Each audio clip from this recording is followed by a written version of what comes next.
Doctor ইউনূসের Italy সফর ব্যর্থ কি পর্দার আলে আওয়ামী লীগ, মানে এই যে ডক্টর ইউনূসের যে ইতালি সফরটা, এটা অনেকেই বলছেন যে এটা ব্যর্থ হয়েছে। এর পিছনে হচ্ছে ইতালি আওয়ামী লীগের পিছনে কাজ করছে। আপনারা জানেন যে ডক্টর মোহাম্মদ ইউনূস গতকাল যখন ইতালিতে আসছিলেন, তা উনাকে কিন্তু রিসিভ করতে আমরা জানি, একটা দেশের যদি দেশের প্রধান আসেন তাহলে সরকারের একজন কর্মকর্তাও যান। আমরা যতটুকু জানি যে সেখানে ইতালি সরকারের তেমন কোন কর্মকর্তা সেখানে যান নাই। আর একটা বিষয় হচ্ছে যে ডক্টর ইউনূস ইতালি সফর করে যাচ্ছেন, ইতালির প্রধানমন্ত্রীর সাথে তার সাক্ষাৎ কোন কর্মসূচি নেই, যার ফলে অনেকেই বলছেন যে ডক্টর ইউনূসের এই যে ইতালি সফর অনেকটাই ব্যর্থতায় পরিবর্তিত হচ্ছে। আজ আমরা দেখেছি ইতালির রাজধানী রোমে হাজার হাজার আওয়ামী লীগ নেতা কর্মী সহ স্বাধীনতা পক্ষের মানুষ ডক্টর ইউনূসকে কালোপতা দেখিয়েছেন, ডক্টর মোহাম্মদ ইউনূসের বিরুদ্ধে মানে নানান স্লোগান দিয়েছেন। আমরা দেখেছি এই বিষয় নিয়ে আমরা কথা বলবো। আজকে আমাদের অতিথি মেলে আছেন এই সময়ে সাহসী মানুষ, রাজনীতি বিশ্লেষক, ব্লগার, লেখক এবং যিনি নিয়মিত কথা বলছেন শেখ ফরিদ ভাই। ফরিদ ভাই স্বাগত জানাচ্ছি। কিছু সময় সংযুক্ত হবেন ইতালি আওয়ামী লীগের সাধারণ সম্পাদক মোহাম্মদ লুকমান হোসেন। লুকমান ভাই ঢুকলে হয়তো আমরা ইতালি বিষয়ে জানতে পারবো। শুরুতেই ফরিদ ভাই একটা বিষয় আমরা জেনে নেই যে এই যে ডক্টর ইউনূসের যে ইতালি সফর, এ বিষয়ে কি বলবেন? ধন্যবাদ আপনাকে, সেই সাথে আপনার দর্শকদের অনেক অনেক শুভেচ্ছা।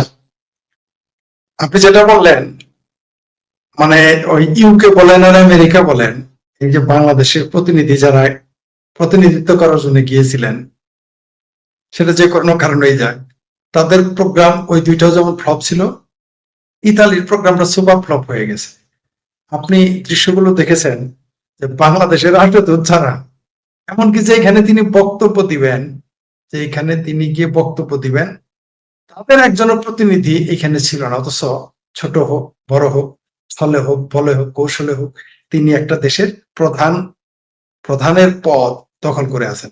সেই ব্যক্তিটিকে রিসিভ করার জন্য ইতালির সরকারের একজন পেয়াদা তো দূরের কথা, সেইখানে যে সংগঠনে গিয়ে তিনি বক্তা হিসেবে যাচ্ছেন, সেই সংগঠনের একটা লোক একটা গাঁদা ফুলের মালা নিয়ে দাঁড়ায়নি।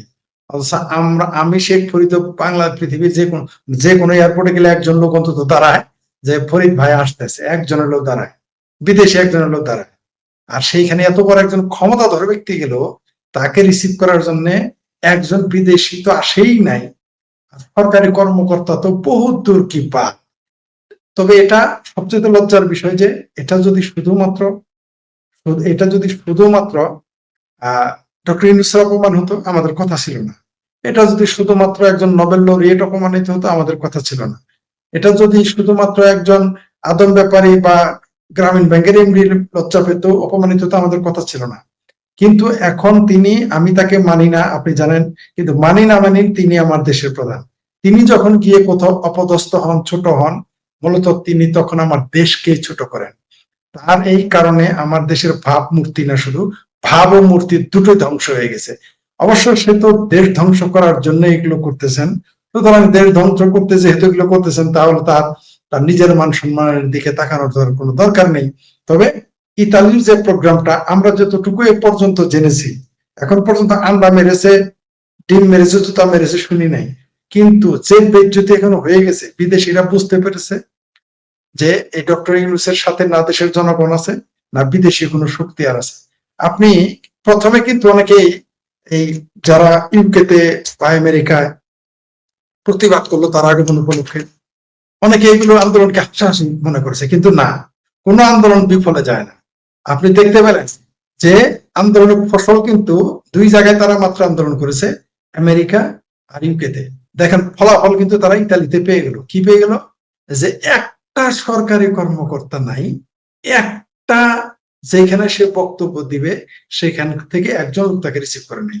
কোন আন্দোলন আসলে বৃথা যায় না। ঠিক যেমন আমরা কথা বলতেছি, প্রতিবাদ করছি, এগুলো বৃথা যাবে না, এগুলো বৃথা যেতে পারে না। তার প্রমাণ ডক্টর ইউনূসের ইতালি সফরে এই যে গজব বেজ্জতি হিসেবে যদি আমরা শব্দটা ব্যবহার করি, তিনি সেটা গজব বেজ্জতি হয়ে গেছেন। কিন্তু দুঃখ এখানে যে আমার দেশটাও তাতে ছোট হয়ে গেল, আমার দেশটাকেও ছোট করা হয়েছে, এটা হলো আমার কষ্টের কথা। কিন্তু এছাড়া তিনি যা করেছেন সেটা হাস্যকর। তার ইতালি সফর সুপার ডুপার ফ্লপ।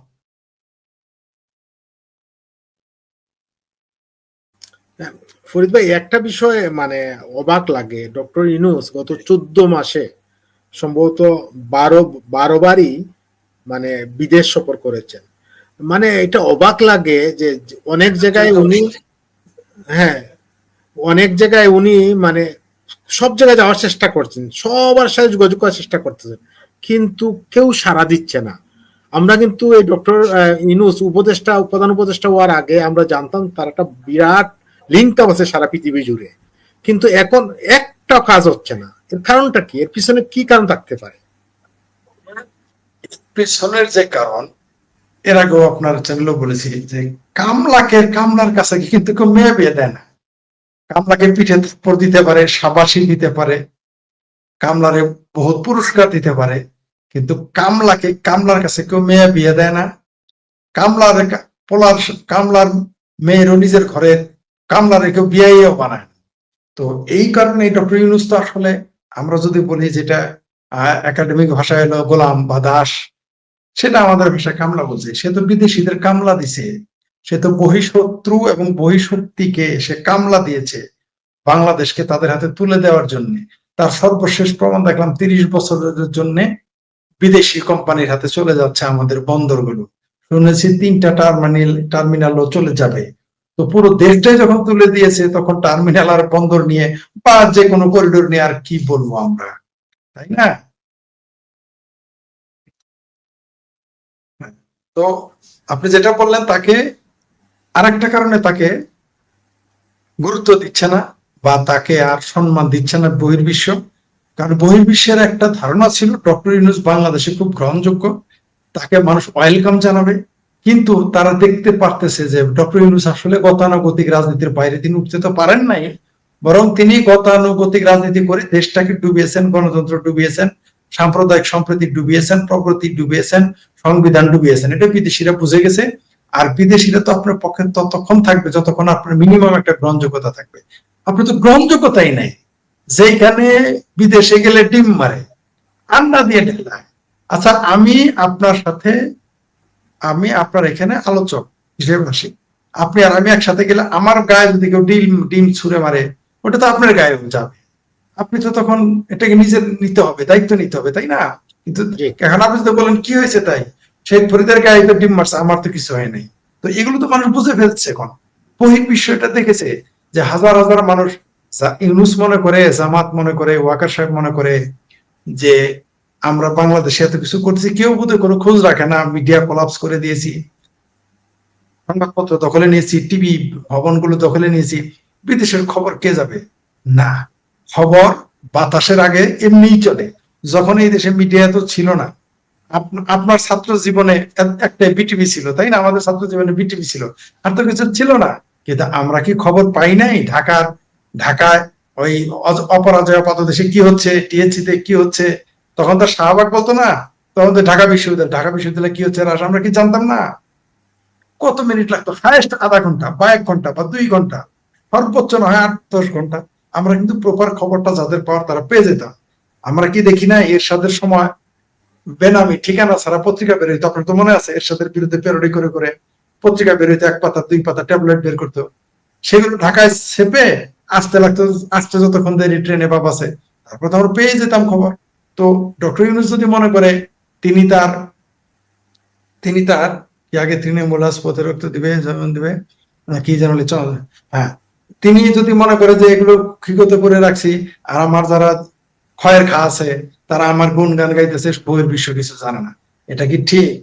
এই যে আপনি ইউকে তে থাকেন, আমি যে দেশে থাকি, আমরা দেশের তথ্য কিন্তু এখন আমরা বিদেশে বসে বেশি পাওয়া যায়, এটা প্রমাণিত।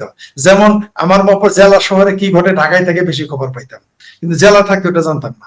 তেমনি বিদেশে থাকলেই বোঝা যায়, দেশের সকল খবর পাওয়া যায়। ওই যে অজপাড়া গায়ে কি হচ্ছে, জেলায় কি হচ্ছে, মফস্বলে কি হচ্ছে, ঢাকায় কি হচ্ছে, সব জানা যায়, বরং আর বিদেশ থেকে আরো বেশি জানা যায়। সুতরাং খবর আপনি আটকে রাখতে পারবেন না, যত চেষ্টাই করেন। বিদেশিরা তারপরে তারা তো নিজেরাও খবর সংগ্রহ করে। যখন তারা দেখেছে যে ডক্টর ইউনূসের জনপ্রিয়তা কোনোদিনই ছিল না, এখনো নাই, ভবিষ্যতে তার জনপ্রিয়তা হওয়ার সুযোগই নেই, সুতরাং বিদেশি শক্তি, বিদেশি প্রভুরা, তাদের কাজ শেষ হয়েছে। তাদের মিশন ছিল একটা সরকারকে উচ্ছেদ করা, এবং একটা ক্ষয়ের খাকে ক্ষমতায় বসানো, তারা তা বসিয়েছে এবং তারা তাদের মতো করে কাজ করে যাচ্ছে। বিভিন্ন দেশ, বিভিন্ন গোয়েন্দা সংস্থা, বিভিন্ন প্রতিষ্ঠান কাজ করে যাচ্ছে। তো এটা তো বহির্বিশ্ব জেনে গেছে। সারা পৃথিবীতে সবাই এখন জানে যে বাংলাদেশের গভর্নমেন্টকে ফেলে দিয়েছে। কেন ফেলে দিয়েছে, কারা এখন ক্ষমতা, তা না হলে আপনার ভিসা বন্ধ হবে কেন? ডক্টর ইউনূস মনে করতেছে যে আমি তো কিছু খবর দিতে দিব না, আমি কলিমুল্লাহকে বন্দি করব, আমি পান্নাকে বন্দি করব, আমি কার্জন স্যারকে বন্দি করব, প্রদীপ স্ত্রীকে বন্দি করব, আরো সাংবাদিকদের বন্দি করব। 300 জন সাংবাদিক বন্দি করছে, এই খবর তো বাংলাদেশের পত্রিকায় আসে নাই, তার আগে তো বিদেশি পত্রিকায় আসছে, তাই না? আগে তো বিদেশি পত্রিকায় আসছে। সে এটা মনে করছে সব বন্ধ করে, কিন্তু না। আপনি আপনি ওই যে কাকের মতো, আপনি মনে করেন চোখ বন্ধ করে আপনি সাবান রেখে দিলেন, কেউ দেখে নাই, সেই গল্পের মতো। এগুলো হবে না, এগুলো মানুষ জানে কোথায় কি হচ্ছে। আমাদের কাছে তথ্য যদি আসে, আমরা তো আর খরচ করি না, তাহলে যারা খরচ করবে, যারা পেশাদার, তাদের কাছে এখন বেশি তথ্য আসবে। সুতরাং ডক্টর ইউনূস সম্পর্কে বহির্বিশ্বে এমন একটা মেসেজ গেছে যে সে এখন তাদের কাছে 5 পয়সা মূল্য আর অবশিষ্ট নাই। তার কারণে আপনি দেখেন, কল্পনা করতে পারেন, ইতালির মতো একটা দেশে একটা প্রধান, দেশের প্রধান যাচ্ছে, একটা চেয়ারম্যান মেম্বার গেলেও এলাকার লোকজন আসে, তাই না? আর একটা দেশের প্রধান, তাও আবার নোবেল লরিয়েট, সেই লোকটাকে রিসিপশন দেওয়ার মতো একটা লোক নাই। এর চেয়ে লজ্জার আর কি আছে?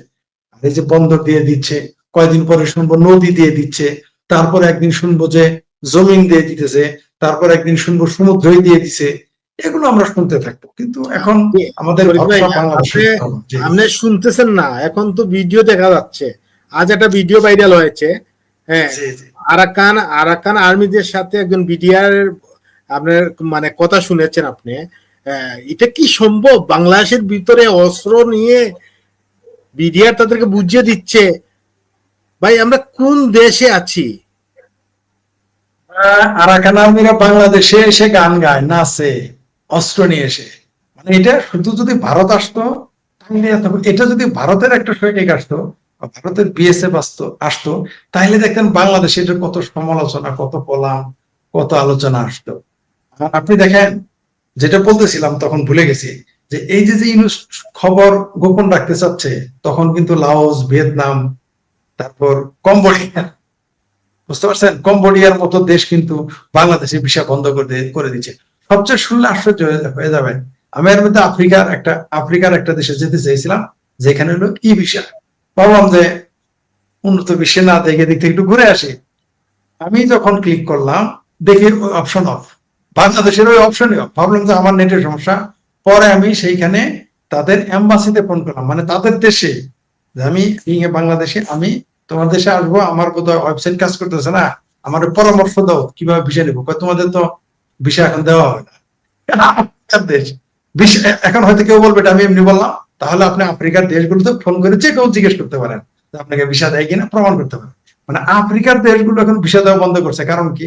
কারণ বাংলাদেশে আসলে কি ঘটতেছে, বাংলাদেশের ভবিষ্যৎ কি, আফ্রিকার মতো দেশের, কম্বোডিয়া, লাওস যদি জানে, সুদান যদি জানে, তারপর আপনার জাম্বিয়া যদি জানে, গাম্বিয়া যদি জানে, তারপরে আপনার কি আরে উগান্ডা যদি জানে, কেনিয়া যদি জানে, তাহলে বুঝি ইতালি জানে না, জার্মান জানে না, আমেরিকা জানে না, অস্ট্রেলিয়া জানে না, তাই না? শুনে, ভারতের সাথে পাঙ্গা নিলে কি হয় সেটা পাকিস্তান জানে। বিনা বুলেটে আফগানিস্তান বানিয়ে ফেলে, বিনা বুলেটে আফগানিস্তান, বিনা যুদ্ধে আফগানিস্তান বানায়। আপনি তো এই দেশে তো শেখ হাসিনা সরকারকে উচ্ছেদ করা হয়েছে মূলত ভারতের সাথেও একটা, ভারতের এখানে ভারতও ইনভলভ আছে, মানে ভারতকেও তারা সরিয়েছে এটা মনে করে। শেখ হাসিনাকে উচ্ছেদ মানে কি? ভারতের পক্ষের একটা শক্তির মানুষকে সরিয়ে দেওয়া। তো ভারতের সাথে পাঙ্গা নেওয়া, শেখ হাসিনার সাথে পাঙ্গা নেওয়া মানে কি? ভারতের সাথে পাঙ্গা নেওয়া। আর ভারত কি, আজও আমি আসাদ ওয়াইসির একটা, আমি অবাক হয়ে গেল, যে কিনা সারাদিন 5 ওয়াক্ত নামাজ পড়বার আগে 6 বার করে বদিরে গালি দেয়, সেই লোকটা দেখলাম লাইভ আজকে টিভিতে, তাদের দেশের টিভিতে বলতেছে, তাদের ন্যাশনাল টিভিতে সে বলতেছে যে বাংলাদেশ, বার্মা, আফগানিস্তান এগুলোতে ভারতের প্রভাব বৃদ্ধি করতে হবে। সরকার কি করতেছে, মানে সরকারকে উল্টো প্রেশার দিতেছে। অর্থাৎ ভারতীয়রা কিন্তু নিজেদের দেশের বেলা তখন কিন্তু নিজেদের দেশের সাথে তারা এক, নিজেদের দেশের সাথে তারা ঐক্যবদ্ধ। সরকারি সমালোচনা আছে, তারা করছে, দেখতেছি। বললামই তো 5 বার আসাদ ওয়াইসি নামাজ পড়ে, তো 6 বার মোদিরে গালি দেয়। কিন্তু ভারত, বার্মা, আফগানিস্তান কিভাবে ভারতের প্রভাব বৃদ্ধি পাবে সেই জন্য সরকারকে প্রেশার দিতেছে, লাইভ টিভিতে এসে বলতেছে। তো এই ভারতের সাথে আপনি পাঙ্গা নিবেন, আর এই বাংলাদেশে আপনি যা ইচ্ছা তাই করবেন, হবে না। অনেক কিছু ঘটে যাবে এই দেশে, তবে শেষ মুহূর্তে ক্ষতিটা আমাদের।